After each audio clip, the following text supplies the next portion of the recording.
señores, el libro se llama Hugo Batalla, la lucha más duras, y el nombre de Hugo Batalla, como los decíamos más temprano, hace relación, tiene vínculo con una figura algo olvidada, ¿verdad?, del pasado reciente, como suele llamársele a los periodos más cercanos de la vida que hemos vivido los uruguayos. Es un libro que recupera la figura de Hugo Batalla. Es un libro que ha sido editado por Ediciones B. Su autor es un periodista, Leonel García, que tiene además un prólogo, una presentación de otro periodista, Leonardo Abercor, que entre otras cosas, en palabras que son realmente... Leonardo es muy buen periodista, ¿no? En palabras que son realmente muy interesantes y en un prólogo que vale la pena leer tanto como el libro, dice Leonardo Abercor: este libro de Leonel García salda parte de la deuda que Uruguay tiene con ese gran hombre que fue Hugo Batalla. Se trata de una obra completa, documentada y escrita con las mejores características del buen lenguaje periodístico. Leyendo estas páginas, volví a ver al Batalla que veía en Z. Disfruté de la lectura y reía carcajadas con las ocurrencias de Hugo, sus chistes y su humor absurdo, y volví a sentir aquella felicidad que sentía cuando me comentaba las frases de Leonardo. Recordé al Batalla político, al hombre que prefería tender puentes que dinamitarlos. ¿Cómo no sentir indignación al leer el libro ante aquellos que, impulsados por la nefasta lógica del todo o nada, boicotearon el proyecto Sumarán Batalla para castigar las violaciones más graves a los derechos humanos durante la dictadura? Ellos también son corresponsables de la espantosa ley de caducidad, aunque no lo admite, escribe Leonardo Abercor, que además luego repasa, ¿verdad?, su experiencia personal, y además con el personaje, pero además hace referencia clara y una recomendación clara a los lectores de buena lectura con este libro, Hugo Batalla, las luchas más duras. Su autor, Leonel García, periodista escrito, a pesar de que ha transitado por otros medios que ustedes identifican seguramente por muchas notas que han leído, hoy escribe en el diario El País. Está acompañándonos. ¿Qué tal, Leonel? ¿Cómo estás? Buen día. ¿Qué tal, Jorge? Y qué tal a toda la audiencia de Radio Oriental. Es un gusto estar acá. Leonel me decía recién, en confianza, esto cambia las reglas del juego, porque en general soy yo el que pregunto y aquí soy yo el objeto de las preguntas. Tanto en general que esta es la primera vez que pasa lo contrario. Exactamente. Leonel, ¿cómo surgió la idea de hacer un libro sobre Hugo Batalla? Me parece una idea magnífica, ¿eh? Bueno, mira, la idea surgió cuando una colega y amiga muy querida por mí, Caterina Giovanni, me ofreció la idea de escribir perfiles para la editorial en la que trabajaba, Ediciones B.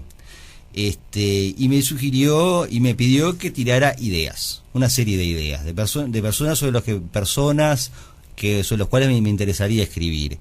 Y dentro de esa serie de ideas, una de las que está más destacadas, y el único político dentro de esa serie de ideas, era el de Hugo Batalla, por varios motivos que te los cuento, incluyendo, claro que sí, incluyendo cuestiones familiares. Mi madre, por ejemplo, escribió en una cuestión académica una historia de vida para una tesis de grado suyo de un curso que da con Daniel Vidar. Ese libro es un libro muy chiquito que se llama La vida al rescate de una persona. Es, hasta donde yo tengo entendido, el único libro que se escribió sobre Hugo Batalla. Es del año 92, todavía estaba vivo, y tenía algo que a mí me parecía fundamental y que yo no iba a poder acceder jamás, que era la palabra del propio Hugo. Claro. Era la palabra de Hugo, pero no era la palabra de Hugo, justamente a través del título, que era un título que a mí me parece magnífico, La vida al rescate de una persona. No era la palabra del Hugo dirigente, sino la palabra del Hugo persona. El Hugo padre, Hugo abuelo, Hugo esposo, Hugo amigo de los amigos, hincha de Liverpool. Hincha rabioso de Liverpool. Sí. Bueno, también otras razones familiares, mis abuelos por parte de madre también lo quisieron mucho, mi tía, o sea, y bueno, eso por un lado. No tanto en primera persona. Yo, por ejemplo, tengo que reconocer que solamente una oportunidad de mi vida lo hubiera votado a Batalla por una razón de edad y no lo hice. Ajá. Y no lo hice. Ahí está. No es tampoco tu compromiso periodístico al crear un libro. Uno no tiene... A veces se piensa que un libro que está afirmado en una persona está afirmado en una geografía, en un elogio enorme de la persona, por lo tanto hay que estar afín a él o ser enemigo de él como para, de alguna forma...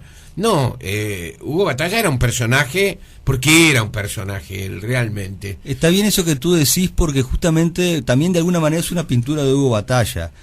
Hugo, por lo que a raíz de este trabajo que pudo hacer, tenía la virtud de escaparle a esa dicotomía de blanco y negro, en lo que se mueve mucho la política y la sociedad uruguaya, que también de alguna manera ayuda a ser más fácil de ver la vida, porque siempre está en lo malo de un lado y lo bueno de otro, lo noble de un lado y lo insano del otro. Él tenía capacidad, y también de alguna manera lo relacionabas tú al decir, al mencionar el muy buen prólogo que me hizo Leonardo Álvar, con el excelente prólogo que se lo voy a agradecer eternamente, sí. Su capacidad de tender puentes. Y volviendo un poco a la pregunta anterior, luego, por razones profesionales o de interés propio, uno va... Yo fui indagando sobre la vida del pasado reciente, sobre la vida de unos dirigentes políticos, y bueno, y hay cosas que saltan a la luz. Hugo Batalla fue abogado de Sereñi, de Sendic, de mucha gente más en la dictadura. En años de dictadura. En años de dictadura, acá. Sí. O sea, por decirlo de alguna manera, o sea... Fue corajudo en época de que mucha gente no fue corajuda. Sí, él tuvo sus inconvenientes y su familia también, pero totalmente. Por esa actitud, Y sobre todas las cosas, una cosa que no es nada menor, por supuesto no es una hagiografía, ni nada que se le parezca, aunque de alguna manera, después leyéndolo, a mí se me ocurrió que trasluce alguna especie de admiración póstuma. Sí. Hacia él, que no tengo ningún problema en reconocer, claro. Que no tengo ningún problema en reconocer hacia la persona, porque salvo alguna excepción muy puntual que surge en el libro, o sea, con matices, todo el mundo hablaba con gran cariño de él, algunos con más distancia, menos distancia, salvo alguna excepción muy puntual que es notoria en el libro también, porque tratamos de buscar todas las distintas voces que siguen al personaje. ¿Tuviste que apelar a muchas voces, a muchas personas? Sí, mira, no tengo listado acá, pero estamos hablando de 75 personas. Caramba.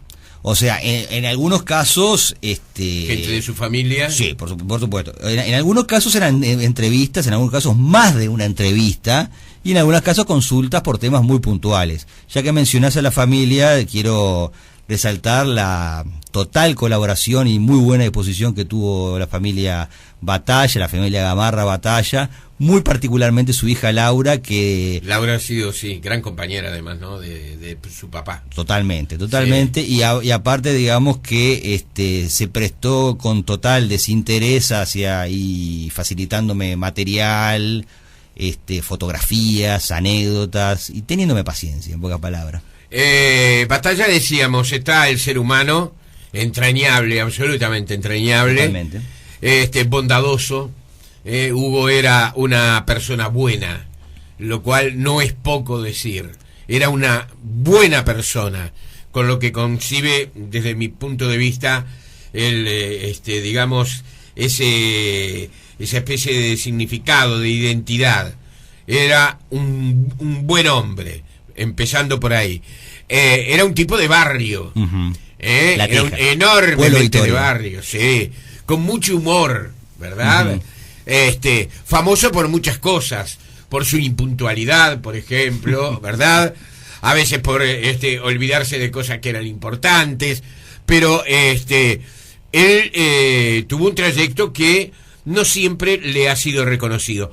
Vamos un poquito a los orígenes de la familia de Hugo Batalla, de sus primeros años. ¿Qué contás en el libro?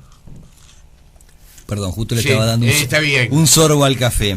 Bueno, Hugo Batalla nació, era el quinto hijo en realidad de una familia, de un matrimonio, perdón, de inmigrantes italianos que vinieron de muy chicos a Uruguay sin saber leer y escribir, analfabetos, y que prácticamente de la nada formaron una familia.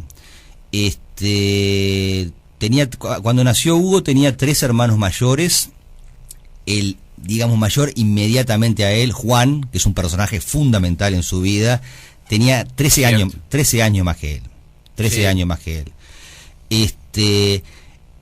Si hay algo digamos que también emociona, era un Uruguay, era un Montevideo en el cual, digamos, gente que venía de afuera, con una mano atrás y otra adelante, incluso muy chicos, podía, digamos, cimentar de la nada, o de la casi nada, un hogar y salir adelante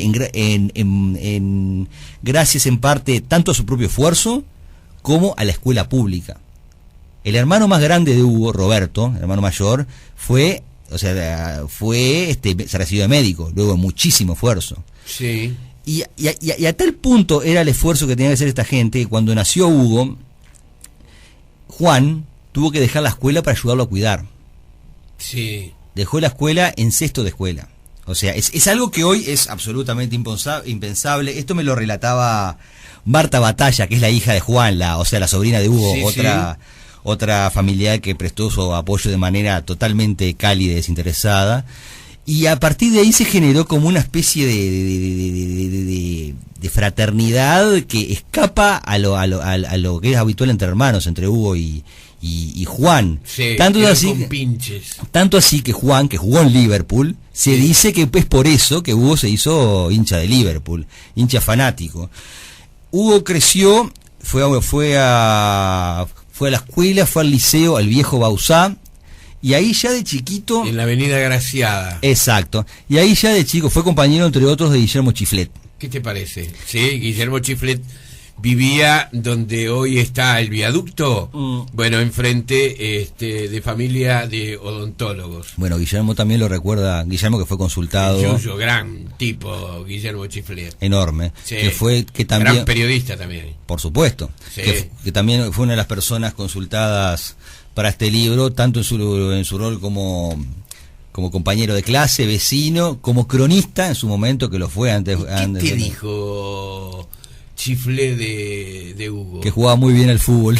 Ah, sí. Que jugaba muy bien al fútbol, que era un compañero muy bueno, muy querible, y que se iban juntos desde la escuela hasta, lo dejaba primero Guillermo, que quedaba en su casa en el viaducto, y después Hugo seguía hasta su esquina de casi toda la vida, sí, que fue la de Conciliación y Emilio Romero. Claro. Hugo ya a partir de ahí empezó a tener militancia estudiantil, sindical estudiantil. Los compañeros confiaban en él y fue fogueándose en el arte de la negociación y las demandas. Incluso hay anécdotas realmente cómicas. Además el Liceo Bauzá era un liceo, tú eres muy joven, pero el Liceo Bauzá fue uno de los escenarios estudiantiles más revueltos, cuando vivimos la desgraciada época de los 60-70, ¿no? Sí, ese creo que ya era el Bauzá nuevo. Sí, probablemente, sí, tienes razón.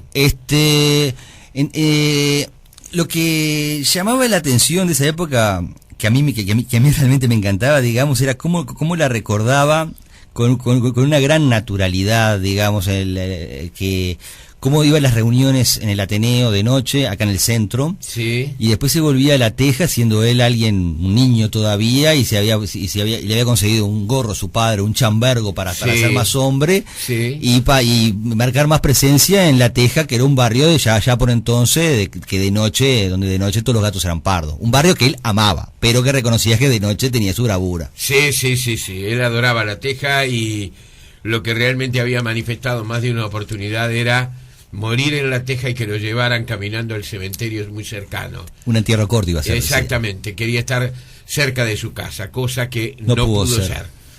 Se hizo insostenible en un cierto momento la posibilidad de que Batalla permaneciera allí en ese lugar. ¿Cómo se conoció con Michelini?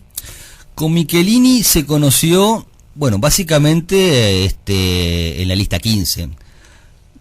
Tú sabes que Batalla, después de ser dirigente estudiantil, fue dirigente metalúrgico, del sindicato metalúrgico, y fue ahí en una huelga muy grande de los sindicatos metalúrgicos, de Ferrosmal, que desde 1950, paralelamente al maracanazo, que siempre es una época que acá se recuerda como época de vacas gordas, siempre recordada en términos muy como si hubiera sido una Arcadia en ese momento, y tenía sus complicaciones, y una de sus grandes complicaciones, una de sus grandes crisis fue una huelga muy grande de los sindicatos metalúrgicos, de las cuales Hugo fue dirigente. A esa huelga fue como emisario Jorge Valle, que era el hijo del presidente Luis Valle Berres, para aplacar los ánimos un poco. Ajá. Y Jorge Valle lo conocía a Hugo en la época estudiante. También iba al Bausá y también iban a la Facultad de Derecho. Claro. Porque en aquel entonces iba a la Facultad de Derecho. Y entonces se sorprende de verlo. Hugo, ¿y vos qué haces acá? No, Jorge, yo acá trabajo y aparte estudio. Bueno, mirá, a ver, agarrá a los más a los más representativos, sí. Te venís conmigo en el auto, vamos al Palacio de Gobierno, vamos a hablar con papá, vamos a arreglar las cosas. Pero Jorge, así como estoy, porque estamos hablando de días de huelga, de negociaciones, sí, así como está. Se lo llevó en el auto, ahí conoció a Luis Valle Berres, y ahí el entonces presidente quedó tan impresionado con el buen hacer, con la edición de Hugo, que directamente lo trajo para las filas del vallismo. Y ahí empezó a conocerse con Michelini, que era el secretario privado, claro, de Valle Berres. En todo caso, la amistad se fue forjando de a poco, y hubo una coincidencia muy fuerte, que Hugo la menciona en algún momento, que fue en un discurso a fines del 61, en el Cerro, donde Selmar Michelini era el único orador, y Hugo va con Juan. Y Michelini dice, además de las típicas, Selmar Michelini dice, además de las habituales consignas políticas de entonces, también tenía una gran capacidad de autocrítica, todo dentro de su gran capacidad oratoria, verborrágica, que era, según los que lo escucharon, que era algo impresionante. Y a Hugo le gustó mucho eso, porque era salirse un poco de lo que era habitual. Eso fue característico siempre en Hugo. Salirse de lo que era habitual. Hay que acordarse, yo digo estas cosas sin ánimo de hacer historia, porque, o sea, no soy historiador y tampoco me quiero meter en terrenos de lo que no me corresponde, pero de que el Partido Colorado había perdido las elecciones del 58, y eso, las elecciones del 57, perdón. Sí. Y eso había sido un golpe histórico, un golpe después de 93 años. Un golpe impactante para ellos. Sí. No, del 58 fue una selección, ahora... 58, sí. O sea, 58. Ahora me acuerdo 58, bien. Que se supo en la madrugada del día siguiente quién había ganado de los blancos. Y entonces, el discurso oficial de la lista 15, que entonces era la mayoritaria, era que, o sea, habían perdido en base a una campaña de calumnias hecha desde el Partido Nacional, y a la tensión interna de la lista 14. Que era la otra gran rama de los colorados, del diario El Día. Valle Pacheco, sí. La caverna, según la 15, le decían. Sí, en esa relación de enemigos íntimos que tenían. Sí, así como le decían comunista chapa 15. A los otros. Y esa manera de ver, de también reconocer, digamos, los propios errores, a Hugo lo sedujo mucho. Y Hugo la hizo propia. Hugo la llegó incluso mucho más allá, posteriormente, el año siguiente, año electoral, tanto que fue un discurso de Hugo Batalla lo que terminó provocando la ira de Valle Berres, así como antes había provocado el elogio, después terminó provocando las iras, y fue de alguna manera, eso fue la simiente de la 99. Exactamente. Saltando etapas, sí. Llegás a la etapa del vicepresidente en representación del Partido Colorado. Sí, por supuesto. Esa fue una etapa muy angustiosa para Hugo, ¿no? Esa fue, digamos, hay varias cosas como para señalar. Hugo Batalla, más allá de que por sus propias características personales de conducir un grupo, era un tipo que escuchaba mucho. Esto lo explica de manera muy bien Gerardo Caetano, politólogo, historiador, en contraposición con otros líderes más caudillescos o más conductores conducidos en esa ambivalencia que hace que genera un equilibrio bastante sano. Hugo escuchaba mucho los suyos y era más el portavoz de una decisión colectiva, más que un líder verticalista. Lo cual no quería decir que él no tuviera la última palabra de su sector, porque vamos a entendernos, o sea, a partir del fallecimiento, del asesinato, mejor dicho, de Selmar Michelini, decir la 99 y decir Hugo Batalla era la misma cosa. Ajá. Era la misma cosa. La vicepresidencia, entonces, con este breve preámbulo quiero decir que él digamos, tuvo la última palabra en todos los pasos que se dio, con sus aciertos y sus desaciertos, con los errores que se vieron después, o las cosas que estuvieron bien, o cómo terminó, o en lo que terminó derivando, o en lo que terminó resultando de cada una de sus decisiones, que Hugo estaba muy orgulloso de haber llegado a la vicepresidencia. Sí. Y estaba muy triste del costo político que había tenido que pagar. Ajá. Que personal. Personal y político. Sí. Personal y político. Hugo vicepresidente quiso hacer muchas cosas, un montón de cosas. Para empezar, digamos, fundamental, porque fue el gran norte de su vida, siempre quiso encontrar una solución al tema de los derechos humanos. Siempre. Lo hizo sobre todo a través de una propuesta que en su momento lanzó el que entonces era obispo de San José, Pablo Galimberti, hoy obispo de Salto. Sí. Hoy obispo de Salto. Seguramente tú recordás el episodio. Sí. No pudo ser, lo cual, según mucha gente, uno de ellos, su nieto Joaquín Gamarra, me lo contó, a quien me dio unas pinceladas realmente muy interesantes de su abuelo, que ese fue uno de los grandes dolores de su vida.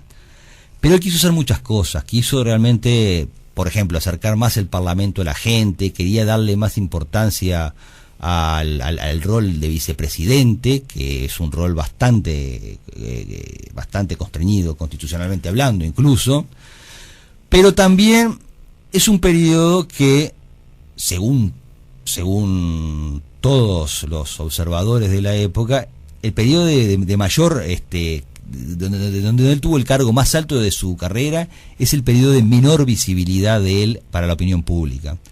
Hay una encuesta que publicó una consultora en el año 96, no recuerdo cuál es la consultora en este momento, está en el libro, por supuesto, sí. pero que salió publicada ahorita postdata, que Hugo Batalla, aún siendo vicepresidente de la República, ocupaba el lugar 14, o sea, el lugar 14, decimocuarto, sí. El lugar 14 entre los uruguayos más influyentes. Primero, lejos, estaba Julio María Sanguinetti. Sí. Después estarían Tabaré Vázquez. O sea, estaban todos los políticos importantes antes que él, que era vicepresidente, con la excepción de Líber Seregni, que en aquel momento había comenzado como, por decirlo de alguna manera, su declive. Bien. De la etapa de la defensa de Sendik, ¿encontraste material como para abarcar en ese momento? Como decía recién Leonel, fue defensor de Líber Seregni y de Sendik en tiempos de dictadura, ¿verdad? En el caso específico de Sendik, ¿qué pudiste hurgar allí? Fue el primer abogado que tuvo Sendik en 12 años. Fue casi sobre el fin de la dictadura. Fue en diciembre del 84.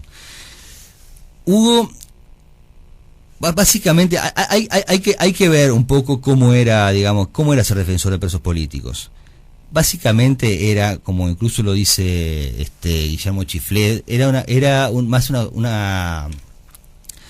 una realidad de un sostén espiritual, más que una situación de derecho propiamente dicha, por la simple sensación de que el derecho no existía. En el caso de la defensa de Sendik fue sobre el final de la dictadura y Raúl lo tenía como elemento de consulta, como referencia principal para la cuestión política. Los tupamaros, o sea, hoy una fuerza política hoy tal vez la fuerza política más importante del partido de gobierno, Hugo Batalla fue el primero en darse cuenta que tenían que tener un espacio como fuerza política. Ujú.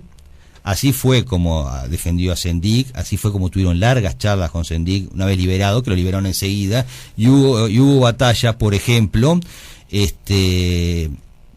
fue el que arregló con el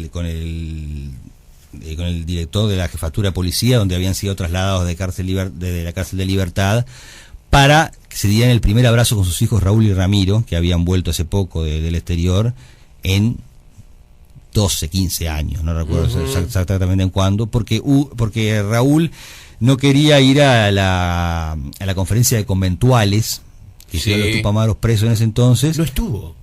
Entre otras cosas porque recordarás tú que Raúl estaba herido de un balazo. Exactamente. Estaba herido de un balazo y tenía problemas de mandíbula, exactamente. Y posteriormente a eso, Hugo y Raúl siempre tuvieron largas charlas. Raúl le comentaba y le preguntaba sobre cómo veía la amnistía, cómo veía el futuro de Sanguinetti, cómo veía una idea que él tenía de una reforma agraria, de un frente grande incluso, y Hugo hablaba con él, así como puso su teléfono a disposición de todos los dirigentes tupamaros que precisaran en esos años primeros que no se sabía muy bien hacia dónde iba a ir la democracia, así como también recibió muchas veces al actual presidente José Mujica en su casa, y cómo terminó, digamos, mandatando o teniendo la firme postura de su sector, que era el mayoritario en el Frente Amplio entonces, en el pleno del 99, para que se aceptara al MLN, el MLN Tupamaros, dentro del Frente Amplio. Dentro del Frente Amplio. Y puso su firma, o más que nada su garantía moral, para que el MLN tuviera una radio, CX44 Panamericana. Exacto. Hay que acordarse que en aquel momento el ministro de Defensa era Hugo Medina, ese es otro capítulo, sí, me imagino. Otro capítulo de la historia, que la idea de darle que él tenía la potestad de dar la sonda, la idea de darle una radio a los Tupamaros era posible, era para Hugo Medina era la última cosa que se le podía ocurrir en el mundo. Uh-huh. Y Hugo fue como la garantía moral de que sí, dénsela, y eso finalmente se dio en el 88. ¿Encontraste testimonios de afecto de los Tupamaros hoy sobre Batalla? Blixen, Rosenkopf, después está el archivo no miente, el archivo periodístico. El actual presidente José Mujica se refirió a él en términos siempre muy elogiosos. Lamentablemente, y esto también hay que decirlo, yo que hice todos los esfuerzos para tener una palabra de él, del actual presidente, finalmente no pude. Bien, y llegamos al final de su vida, ¿verdad? Su enfermedad. Uh-huh. ¿Cómo terminó su existencia, Hugo? ¿Era un tipo feliz con lo que había logrado o era una persona que le atormentaban algunas incomprensiones que le habían llegado? Él se mostró satisfecho en la última etapa de su vida con las demostraciones de cariño que tuvo. Sí. Hay algunos testimonios, yo que sé, por ejemplo, el de Joaquín, que te comentaba recién, que posiblemente haya quedado con la espina de haber podido haber hecho algo más por su país. Él adoraba a Uruguay. Él siempre decía que solamente en un país como Uruguay, el hijo de un inmigrante calabrés analfabeto podía llegar a la vicepresidencia de la República. Incluso en una de sus últimas visitas a la tierra de sus ancestros, la Ganadi, volvió, ya como vicepresidente, volvió con la idea de hacer una canción a Uruguay, canción a los inmigrantes, para que se la musicalizara Jaime Ross, gran amigo de él. Ajá. Gran amigo de él y otra de las personas consultadas que habla con un... estaba identificado políticamente con Batalla. La única vez que Jaime Ross se identificó políticamente fue con Hugo Batalla. Si tú me preguntás a mí, o sea, capaz el problema de no haber tenido por razones de edad o de lo que sea, un contacto directo con él, es que muchas de las cosas que yo te estoy diciendo las infiero. Yo estoy totalmente convencido que el tipo se fue convencido y orgulloso de lo que había hecho y que le hubiera gustado hacer más. Y que en los últimos momentos de su vida, ahí sí volvió a sentir el afecto. Un afecto que muchas veces se le retaseó, y se le retaseó de manera injusta, de manera dolorosa y a veces hasta de manera cobarde. Señores, el libro se titula Hugo Batalla, las luchas más duras. Recorre entonces el trayecto de una persona que, como decíamos, es entrañable, como político tal vez en algunos casos contradictorios. Me pregunto qué político no lo es. Es parte de la condición humana esa. Es parte de la condición humana. Claro, exactamente. Con sus cosas, salidas geniales, ¿no? Su buen humor, su risa, su bonomía. Él no preguntaba de quién era quién. Trataba a todo el mundo así, y siempre fue así. Yo tuve la fortuna de conocer a Hugo Batalla desde muy niño, porque su abuela, una de sus abuelas, vivía frente de mi casa. Y yo lo veía llegar a Hugo, que era el Hugo. El Hugo, ¿verdad? Y siguió teniendo el cariño del barrio, más allá de cosas absolutamente desencantadoras y desagradables que debió vivir después. Lo vamos a recordar en su impuntualidad, en sus salidas humorísticas, pero también los vamos a recordar entonces en sus hechos de vida y trayecto político más importantes en este libro, señores, que está escrito por un periodista que escribe muy bien, Leonel García. Hugo Batalla, las luchas más duras, ediciones B. Gracias, Leonel, éxito. No, gracias a ustedes y muchas gracias. Hasta muy pronto.